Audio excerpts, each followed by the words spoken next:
what's the future state that we want to get to, really understanding the client and understanding their problems and the problems of each stakeholder and each team within the client is the best way to chart a path forward. And again, the best thing to do is take a step rather than the best step. That's the goal we hope to achieve by the end of this whole project. It's sort of our North Star, if you will, that we're trying to pursue.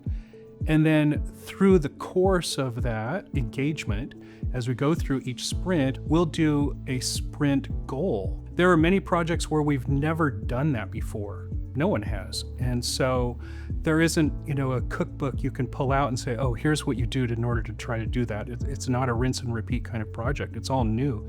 We'll develop a small proof of concept, show it to the stakeholders, show it to end users, and get their feedback.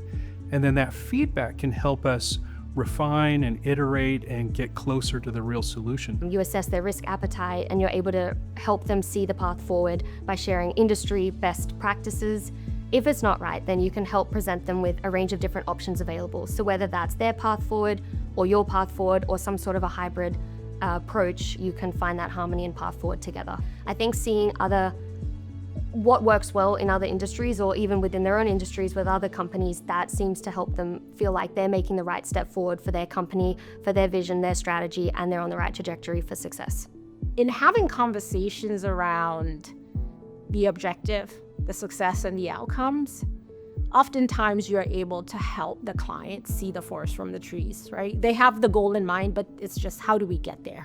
That's the challenge, and that's where we come in. Sometimes you play the shorter game to see the long game. It's not about the long shot, it's about the small wins. We should be providing them with information to make the right decision. A business case, a financial analysis, an impact analysis, a risk analysis.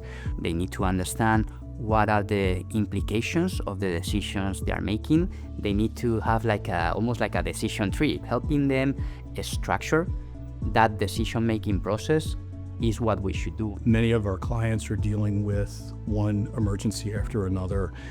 They're reaching out to a head for guidance, and for us to come in and provide them with a sense of vision that brings all of the different aspects of their infrastructure and their organization together really helps them understand how we're going to navigate the situation. Having a unified engagement framework and share with them experiences and the rationale as to why we're making the decisions that we're making really tends to give the client a real sense of confidence that we've been down this road before.